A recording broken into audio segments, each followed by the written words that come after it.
Hello guys, welcome to our channel. എല്ലാവർക്കും നല്ലൊരു Christmas ആയിരുന്നു എന്ന് വിശ്വസിക്കുന്നു. 2024 ഞങ്ങൾക്കും നല്ലൊരു ക്രിസ്മസ് ആയിരുന്നു. ഈ പ്രാവശ്യം വാവ വന്നു കഴിഞ്ഞുള്ള ആദ്യത്തെ ക്രിസ്മസ് ആയിരുന്നു. വളരെ നന്നായിരുന്നു. അങ്ങനെ ക്രിസ്മസിൻ്റെ തലേദിവസം 24-ാം തീയതി രാത്രിയിൽ ഞങ്ങൾ ഒരു പുറത്തൂടെ, അതായത് ഈ പ്രാവശ്യം ക്രിസ്മസ് വന്നിട്ട് നമുക്ക് ഒരു നൈറ്റ് ട്രാവലൊന്നും പറ്റിയില്ലായിരുന്നു. അപ്പോൾ വീടുകളിൽ ഡെക്കറേഷനൊക്കെ കാണണമെങ്കിൽ നമ്മൾ ഒന്ന് രാത്രിയിൽ ഇറങ്ങിയാലല്ലേ കാണാൻ പറ്റുള്ളൂ. അപ്പോൾ ഏകദേശം ഒരു 9:30-10 മണിയോടുകൂടി ഞാൻ ചേട്ടായിനോട് പറഞ്ഞ് എന്നെയും പാറുവിനെയും കൂട്ടി ഒരു നൈറ്റ് ട്രാവലിന് പോയതിൻ്റെ കുറച്ച് ക്ലിപ്സാണ്. വളരെ മനോഹരമായിട്ടാണ് എല്ലാ വീടുകളിലും ഡെക്കറേറ്റ് ചെയ്തിരിക്കുന്നത്.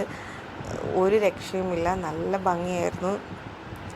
ഒരു വീട് പോലും ഡെക്കറേറ്റ് ചെയ്യാത്തതോ അല്ലെങ്കിൽ അറ്റ്ലീസ്റ്റ് ഒരു നക്ഷത്രമെങ്കിലും എല്ലാ വീടുകളിലും ഇട്ടിട്ടുണ്ട്.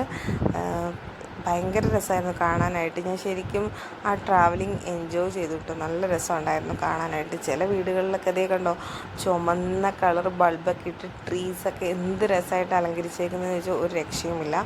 ഞങ്ങൾ ഇത് നമ്മുടെ വീട്ടിലേക്കുള്ള ഷോർട്ട് കട്ട് റൂട്ടാണ്. അവിടെ നിന്ന് ഞങ്ങൾ മെയിൻ റോഡിൽ പോയി. മെയിൻ റോഡിലൊക്കെ ബിൽഡിങ്സൊക്കെ ഒരു രക്ഷയില്ല. നല്ല പെരുന്നാളിനൊക്കെ ഇടുന്ന പോലെയാണ് എല്ലാ ബിൽഡിങ്സൊക്കെ ഡെക്കറേറ്റ് ചെയ്തിരിക്കുന്നത്. ഇനിയിപ്പോൾ ഉടനെ തന്നെ ഞങ്ങളുടെ പിറവത്ത് പെരുന്നാൾ എത്താറായി. അപ്പോൾ അതും കൂടി ഉള്ളതുകൊണ്ട് ബിൽഡിങ്ങൊക്കെ നല്ല സൂപ്പറായിട്ട് തന്നെയാണ് ഡെക്കറേറ്റ് ചെയ്തത്. അതുപോലെ തന്നെ നമ്മുടെ അവിടുത്തെ പെരുന്നാളിൻ്റെ പള്ളികളിലൊക്കെ ഓൾറെഡി ഡെക്കറേഷനൊക്കെ സ്റ്റാർട്ട് ചെയ്തു. ഞാൻ ഇതിൻ്റെ അകത്ത് നമ്മുടെ പിറവത്തെ വെല്ലുപള്ളിയിലെ ഡെക്കറേഷനും അവിടെ നമുക്ക് പാലത്തിൽ കൂടെ പോകുമ്പോഴത്തേക്കും പള്ളിയുടെ ഒരു വ്യൂ കാണാനായിട്ട് പറ്റും. അപ്പോൾ അതിൻ്റെ ഒരു വീഡിയോയും ഇട്ടിട്ടുണ്ട്. നല്ല രസമായിട്ടാണ് അവിടെ ഇട്ടണേ. അപ്പോൾ ഈ പള്ളി നിൽക്കുന്നത് പുഴയുടെ സൈഡിലായതുകൊണ്ട് ആ പള്ളിയുടെ സ്റ്റാറിൻ്റെ ഒരു റിഫ്ലക്ഷൻ നമുക്ക് പുഴയിലും കാണാൻ പറ്റും. എത്ര ഭംഗിയാണെന്നറിയാമോ. അപ്പോൾ നമുക്ക് ആ ഒരു സീനറി ഭയങ്കര രസമായിരുന്നു കേട്ടോ. അപ്പോൾ രാത്രിയിൽ അങ്ങനെ കാണാൻ ഇറങ്ങിയത് ഒരു അങ്ങനെ പോയില്ലായിരുന്നെങ്കിൽ ഒരു നഷ്ടമായിരുന്നു. ഇതാണ് ഞാൻ പറഞ്ഞത്, മുകളിൽ സ്റ്റാർ ഇട്ടേക്കുന്ന റിഫ്ലക്ഷനാണ്, ആ ഡെക്കറേഷൻ്റെ റിഫ്ലക്ഷനാണ് താഴെ നമുക്ക് കാണാൻ പറ്റുന്നത്. അത് പുഴയിലാണ് ആ റിഫ്ലക്ഷൻ കാണുന്നത്.